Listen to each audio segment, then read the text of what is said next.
Hello everyone, and welcome to another episode of Highlander, the show where we talk about every single legendary card in Hearthstone. I'm joined, as always, by my good friend and co-host, Jamie. How are you doing, Jamie? Good, thanks, James. Hi, everybody. I'm James, telling you to sit back and relax as we talk about some more cards.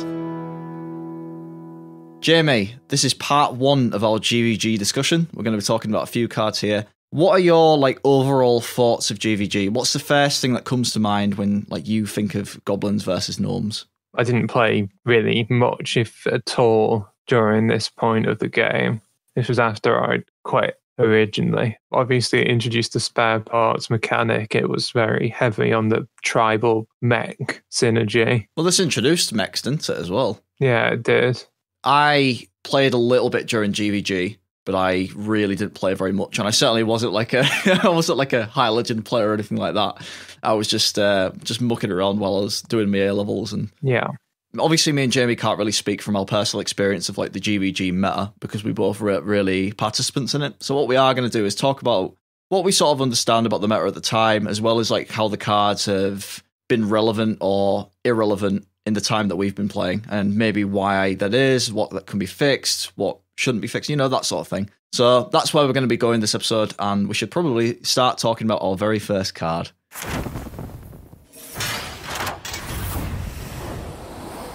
First card is Sneed's Old Shredder. 8 mana, 5/7 mech, legendary, neutral, obviously. Death Rattle, summon a random legendary minion. Wow, exactly. Talk about variants on that effect. Yeah. So one of the things I really like about Hearthstone is the fact that they can have these little sort of themes running in a set. And one of the things that's really iconic about GVG is the shredders, right? So you have Piloted Shredder, which is a 4 mana 4/3 Death Rattle, summon a random 2-drop. And you also have Piloted Sky Golem, which is a 6 mana 6/4, summon a random 4-drop. But then Sneed comes in and says, right, random legendary. And the random legendary can be anything from, nowadays it could be a 1/1, so it could be Chameleos or Shifter Xeris, but you could get a 12/12, Deathwing or Deathwing Dragonlord or something like that. The variance there is absolutely massive. Some of the more controversial cards in the game have come from really swingy, high variance RNG that no party has control over. But no one seems to mind with Sneed's. Sneed's sort of gets a free pass as just it's a fun card. So we quite like it. A lot of the really high variant cards that you talk about, it's like Puzzle Box, right? That's a fairly controversial card, but that's always guaranteed to cast 10 random things, whereas Sneed's is just a really horribly statted minion on 8 that can just sort of give you random stuff, obviously. It's not like Puzzle Box, where Puzzle Box will often be a board clear. I mean, another thing about a card like Puzzle Box is, you say, the mana cost, because even though Puzzle Box is a 10 mana card, at its height, card would be cheated out on turn 6 with Dragoncaster, and would just steal games, and that's not very fun. You also have earlier experiences, we already talked about Nat Pagel or Tinkmaster Overspark, where they'd come down on 2 or 3 and just fundamentally change the game from that point forward, right? Should we talk about Sneed's usage? Playability, yeah.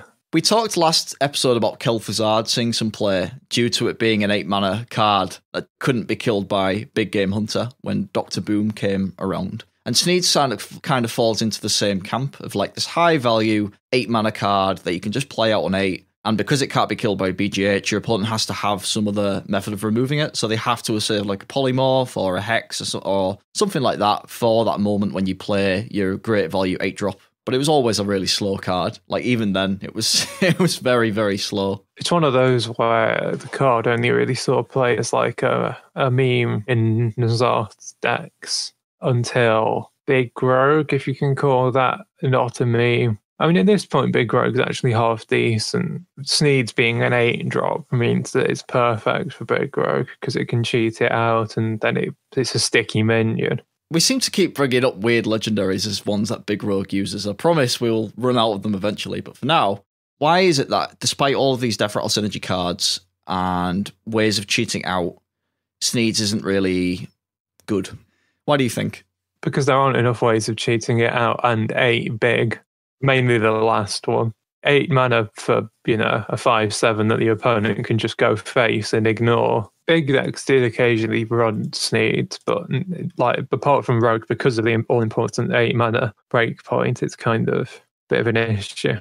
And there's another big problem with Sneed as well, which is it's the common card which just been released, Plague Proto Drake. That's an 8 mana 8/8 that summons a 7-drop. I don't know the stats on a random 7-drop in all formats, but in standard, I've got a list of them up now, and it's pretty good. Like an average 7-drop's pretty insane. Plague Proto Drake's not far off seeing play, and it gets picked a lot off of Dragon Lackey. I should probably talk about why the stats of random legendary minions, because actually, Jamie, I did some maths on this. I have a very large Excel spreadsheet in front of me right now. Now, that's the sort of groundwork that we appreciate on the Highlander podcast, that is. Do you know what this is? This is investigative journalism. Yes, that's exactly it.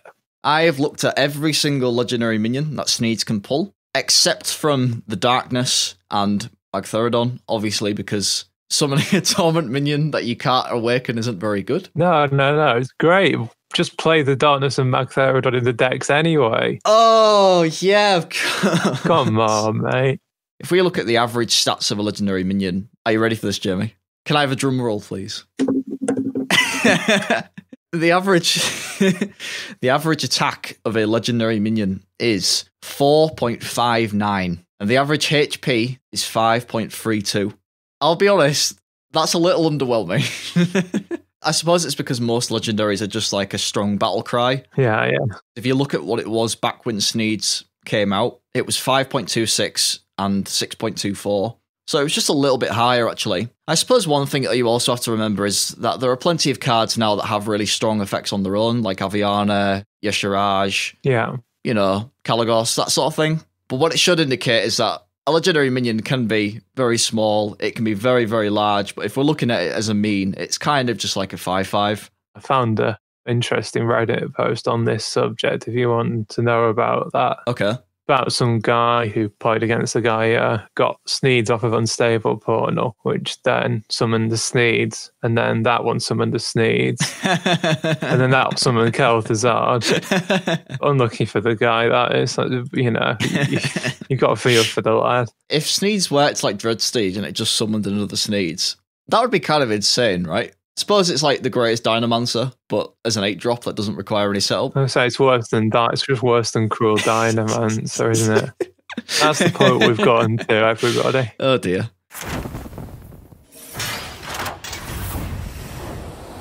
Morga the Ogre. 6 mana, 7/6. Neutral legendary. All minions have a 50% chance to attack the wrong enemy. In my notes, I've gotten written down one of the worst legendaries of all time and completely useless. Do you have anything else to say about it? Or? I think the problem Mogor has is that you have to wonder, what's the card trying to do? Like, what's the point of the card, right? And in this case, there pretty much isn't any. It's an occasional annoyance, and it can allow you to bypass taunt, but it's not actually worth running for anything. Something that I do find interesting to talk about with Morga is it's kind of like a looking glass to look at like the design of the rest of GVG, right? Because a lot of cards in GVG, you do look at them and think, right, I like the flavour, but why would I play this, right? It's like Mad Bomber, right?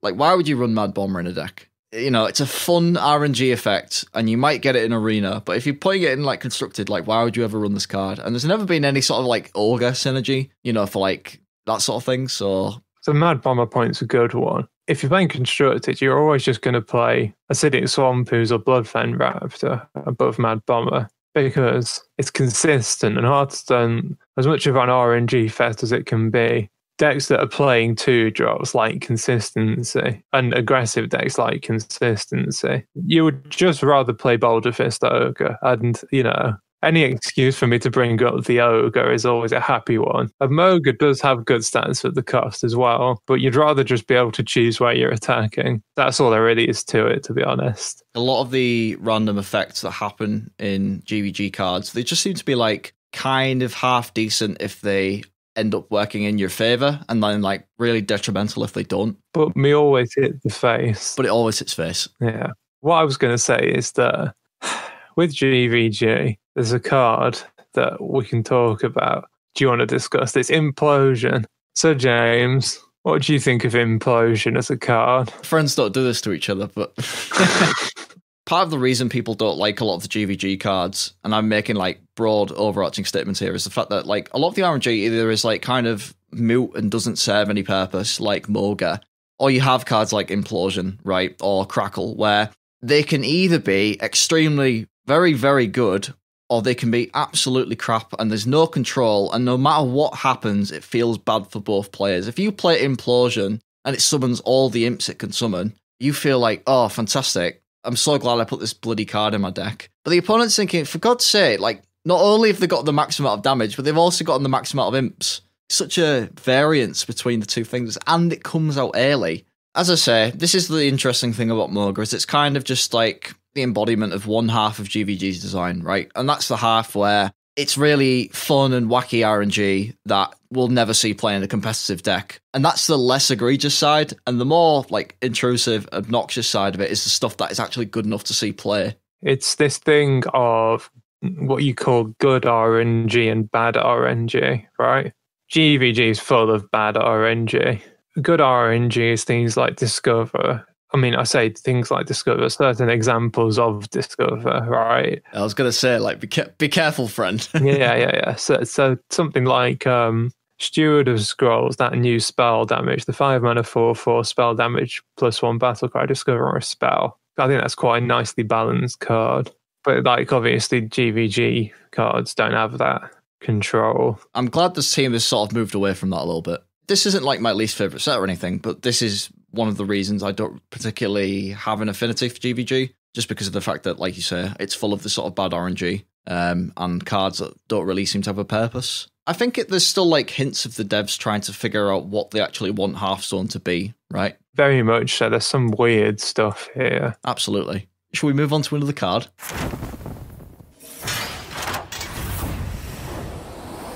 Next card, Toshly. 6 mana, 5/7, a neutral legendary, battle cry and death rattle. Add a spare part to your hand. For anyone who's listening and isn't really familiar with what spare parts do, they're basically like 1 mana, give a minion +1 attack or 1 health, or swap a minion's attack and health and stuff like that. They're just little token spells that are generally tacked onto cards that have got good stats anyway. So they're just like a little bonus to give you a flexible thing that you can just use at some point. Yeah.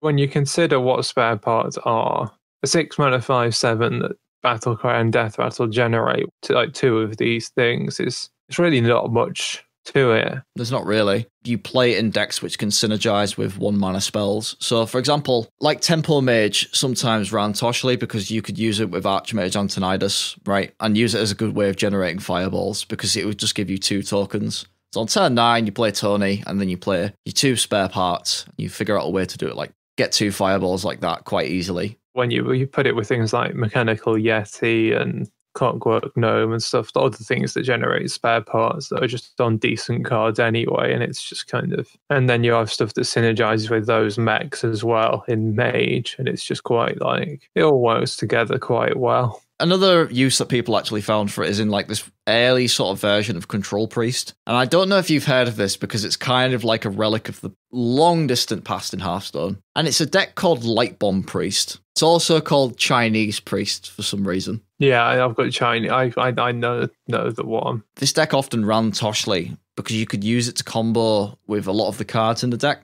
So rather than having something just like Tony or Flamewaker where it's like an offensive thing, you would use the spare parts like defensively. So for example, one of the spare parts gives a minion taunt, but this deck also ran the Black Knight. You could save the spare part with taunt and then save it for the Black Knight and then just use it as like removal. Another one is like Shadow Air Death, so you could either swap the attack and health or give a minion, +1 attack and, be able to kill something that way. And you could also use them with like Wild Pyromancer. And obviously by today's standards, that's really weak. But back then, this is kind of like a nifty little combo that you can do. It's a little bit like how Libram Paladin uses the 0 mana, like Librams of Wisdom, to synergize with stuff like Penflinger and like Broom and that sort of thing. And I don't know, I think it's really interesting. It's just like a fairly toolboxy deck, really. Deathlord and Shredder and Belcher and just sort of... Yeah. This one's got a Gilbin Stalker in. I think it's a very sort of interesting use of the card, just as a way of generating 1-mana spells. At the time, this is like one of the few ways where you could randomly generate something of a determined cost, right? There aren't many cards like that.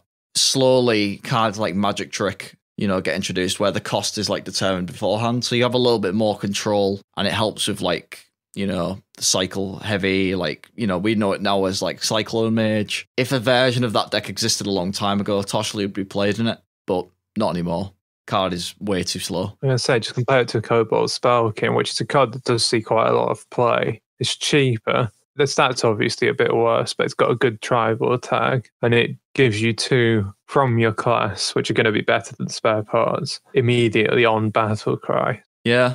To be honest with you, I wouldn't really want them to change it. I think I kind of like it. It's just kind of a relic of how Hearthstone used to be versus what it is kind of now. The stuff that it does, like generating 1-mana spells, other cards just do it way better now. Like, we're way beyond the point of like running Babbling Book in a deck. Yeah. It's another one where the artwork's not actually Toshley. Is it not? Nah, it's some random gnome. Razak Iron Sides, apparently. Cheers. Game paid you for that one.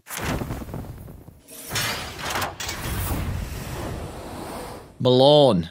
7 mana, 9/7, Druid legendary minion. Death Rattle, shuffle this minion into your deck. It's also a beast, and it's cool as hell. We love Malorne. I don't think it ever really has seen a massive amount of play, but yeah, at the same time, like, this is a card that you want off a random generated legendary effect, if ever there was one. Like, if you get Milan off of Sneed's, it's beautiful, that is. The original infinite value.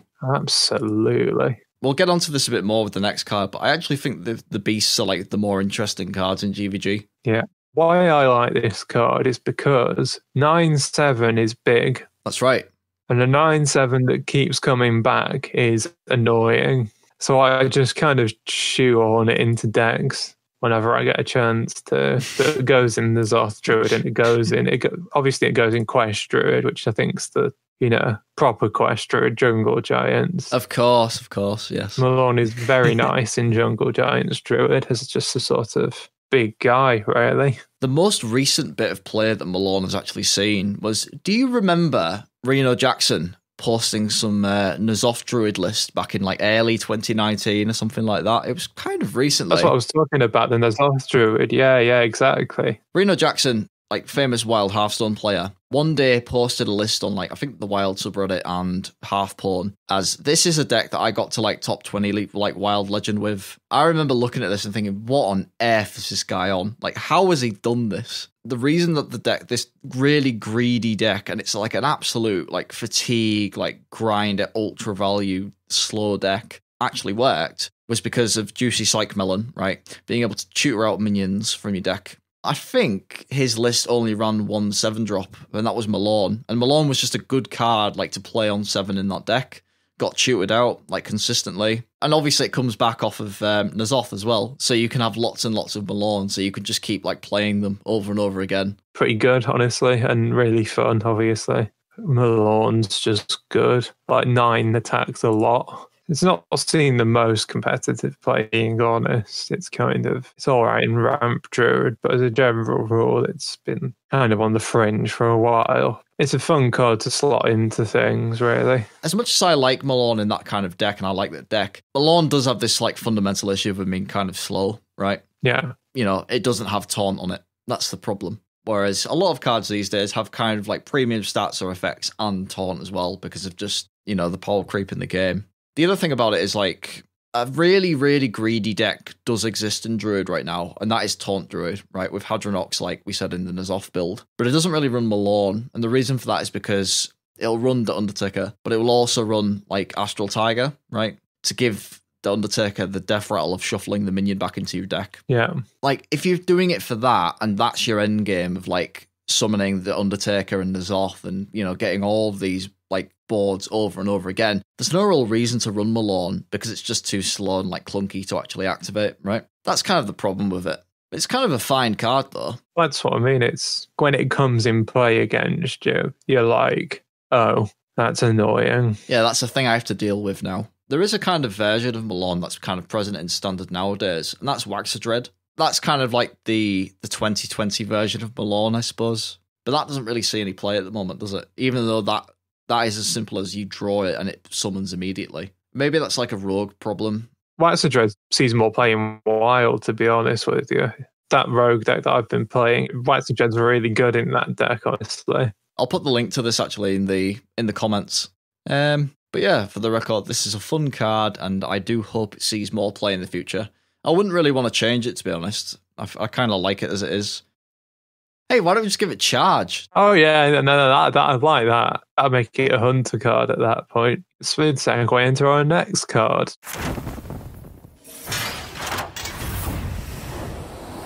Gahz'rilla, Hunter Legendary, 7 mana, 6/9 beast.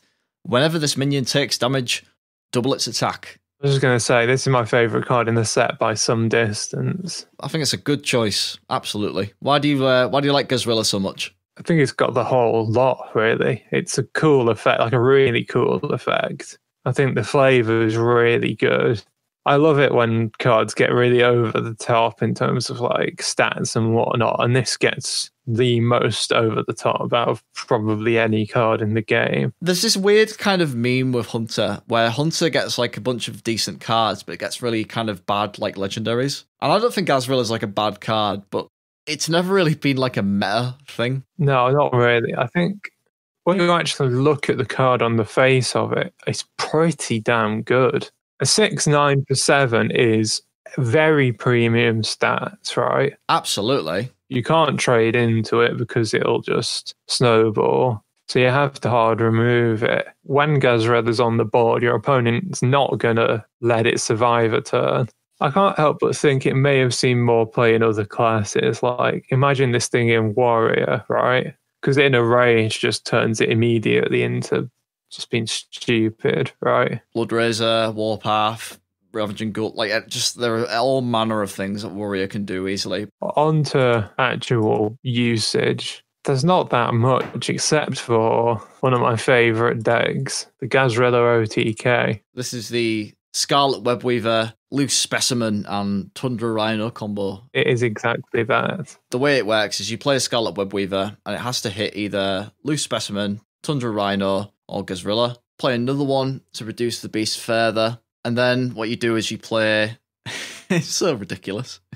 You play Gahz'rilla, you play your Loose Specimen. Loose Specimen deals 6 damage randomly split between all friendly minions, so then it'll all hit Gahz'rilla. And then you play Tundra Rhino, and at this point you will have Gahz'rilla with absolutely insane attack, and it hits them in the face for ridiculous damage. Like if you're talking, charge combos, right? Like Frothing Berserker, Patron Warrior, all that rubbish. No. 384 attack, that's what you need. Well, you've got to kill Odd Warrior somehow, haven't you? I mean, that's that's a way to do it. What I like about it so much is the card. It's just so over the top. Yeah. It's just like any sort of repeated damage, any sort, and they're immediately taking like 24 or something like that. Like two hits on it. Yeah. It just goes so fast. Cards in this game which, don't just scale like, +2/+2, but they actually multiply things. Those cards very frequently seem to be kind of insane. So like Divine Spirit, this obviously, Line Cracker. Prophet Velen. Yeah, Velen. Like you say, the problem with this card is the fact that it's a Hunter card, and Hunter doesn't really have like a great way to synergize with this without running like kind of bad cards in the deck. But there was, and I strongly urge you to pull this up on Half Pawn, right? There was a guy who made a deck on Control Hunter. I think it was in like GVG. And I'll tell you what, it is the best deck guide I've ever read. It's absolutely astounding. I presume you're talking about Gahz'rilla. Yeah, that's the one. It's absolutely fascinating. These graphics are so professionally done and they look so nice. Oh, yeah. As someone who's made like a fair few deck guides in the past, like for my favorite like decks and, instructing people how to play them, that puts me to shame. I kind of feel embarrassed. I want to take down my guides and like just spend a week in Photoshop. Yeah. Gahz'rilla is like the one I feel the strongest about. You don't change the card, because just the fact that it's a Hunter card is the only reason it's not seen play. If it was a Warrior card or a Druid card or maybe a Mage card, it would absolutely have seen play. There's another thing that you can occasionally do with Gahz'rilla, which is the Dream. Much to my amazement, I did actually manage to do this once. Gahz'rilla doesn't have many great synergy tools in Hunter, but as you say, it can be useful in other classes. Go on. One of the classes where it was best in is, I would say, Shaman in Arena in particular. So, Okay. I was playing a reasonable draft and I had an unstable evolution anyway. I did my unstable evolution. I got Gahz'rilla and I was like, I had a volcano in hand, right? And I was like, well, I'm going to leave Gahz'rilla up and see whether he gives Gahz'rilla the respect it deserves. Oh my goodness. He didn't give Gahz'rilla the respect it deserves. I ripped the volcano and it hit Gahz'rilla, I think, 6 times, and then I hit him in the face. 400 damage. So, I mean, you know. What a crazy fun card that has no place in GVG, but I'm so glad it exists. Wouldn't change it for the world. If you put it in a different class, the game might break, so let's not do that.